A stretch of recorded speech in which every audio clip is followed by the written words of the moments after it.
Olá pessoal, tudo bem? Eu sou a Carmen do blog Que Vi do Mundo e hoje eu venho conversar com vocês sobre resumo científico.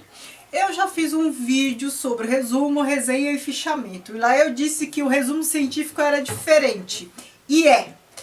A boa notícia é que o resumo científico, a estrutura dele, os elementos constitutivos, é a mesma para artigo, tese, dissertação e tudo mais. Todo texto científico que você fizer, você vai usar a mesma estrutura de resumo, né? Isso já ajuda bastante. Também, já aproveitando, vou falar de palavras-chave. Ah, tem coisa para falar sobre palavra-chave? Tem. Parece óbvio, parece simples, mas tem algumas coisinhas, alguns detalhes que as pessoas erram. Mas vamos primeiro ao resumo. Quais são os elementos constitutivos de um resumo científico? Ele difere de um resumo comum porque tem partes-chave, é uma estrutura que você tem que obedecer. Qual é essa estrutura? Nesse resumo tem que conter os objetivos do trabalho, a metodologia utilizada, a fundamentação teórica, mas cuidado! Se você for fazer um artigo para revista, tem revista que não quer que no resumo você cite autores utilizados. Mas tem revista que não se importa, então é bom ver as normas da revista, né?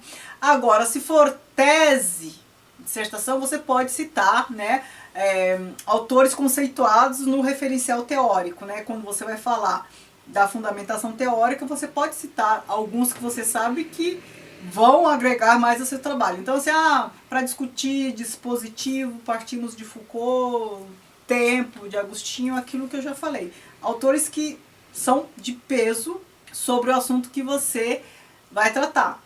Então, repetindo, objetivos, fundamentação teórica. Se você não puder citar os autores, você tem que pelo menos dizer os principais conceitos abordados na fundamentação teórica. A metodologia. E a novidade, o que a maioria erra, é a conclusão do trabalho. Isso é obrigatório. Por quê? Muitas pessoas vão decidir ler o seu trabalho por conta da conclusão, das considerações finais, no resultado que você chegou. Aliás, duas coisas são muitíssimo importantes e não é todo mundo que coloca: o método e a conclusão. São dois elementos que fazem muita gente ler o trabalho da gente. Muitas vezes a pessoa está procurando quem utilizou o método X e Y. Quem pesquisou determinado assunto e utilizou tal método. E aí a pessoa fica curiosa para saber também o resultado.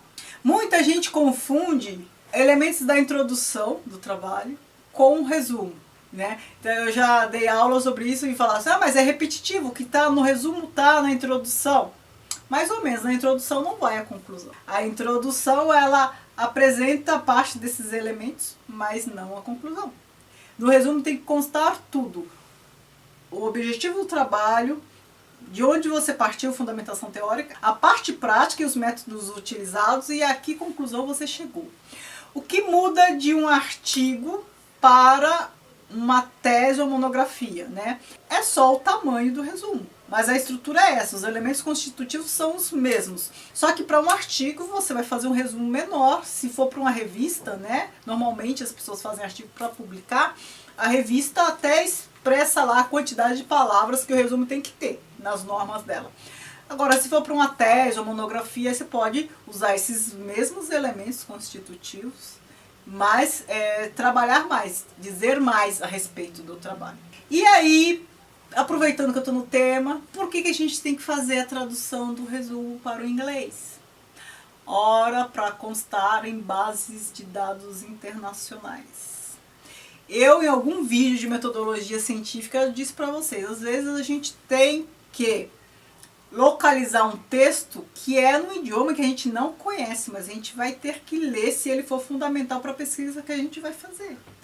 Então, nessas bases de dados internacionais são indexados artigos de revistas do mundo inteiro, normalmente em inglês, com palavras-chave, com resumo. Resumo em inglês, a maior parte dos pesquisadores consegue ler em inglês. Aí ele pode descobrir que o texto está em outro idioma, que não é inglês, embora tenha um resumo em inglês. Ele pode pagar para traduzir do resumo. E serve só para isso? Não. Quem acompanha comunicação científica, trabalho científico, saiba tudo que está sendo publicado sobre os assuntos. Apenas por meio do resumo. Se ele está em inglês, inglês é uma língua praticamente universal. No campo da ciência é. Então, para mapear a produção dos países, né, para mapear os assuntos que estão sendo pesquisados, para mapear as autoridades nos assuntos. Então, assim, é uma informação importantíssima para pesquisador, é uma informação importantíssima para prestígio científico e para a gente mesmo, quando a gente está pesquisando. Se você está nesse processo de pesquisa científica, você vai ler trocentos resumos para descobrir quem está dizendo, quem está pesquisando, quem está tratando do que você precisa saber. Normalmente as universidades têm assinaturas de bases de dados internacionais que indexam muitos periódicos. Os periódicos CAPES, por exemplo, ali tem trocentos, sei lá, centenas, milhares de revistas científicas no mundo inteiro. Aí você pode ter acesso a elas pelo resumo, para saber quem está tratando o que. Às vezes está no idioma que você não lê, mas enfim. Mas você tem que fazer a pesquisa. Você tem que pesquisar. Você tem que tentar mapear e descobrir. Sobre palavras-chave. Embora o termo seja palavras-chave, você não necessariamente precisa usar palavras. Você usa termo. Então, assim, lei de acesso à informação é um termo.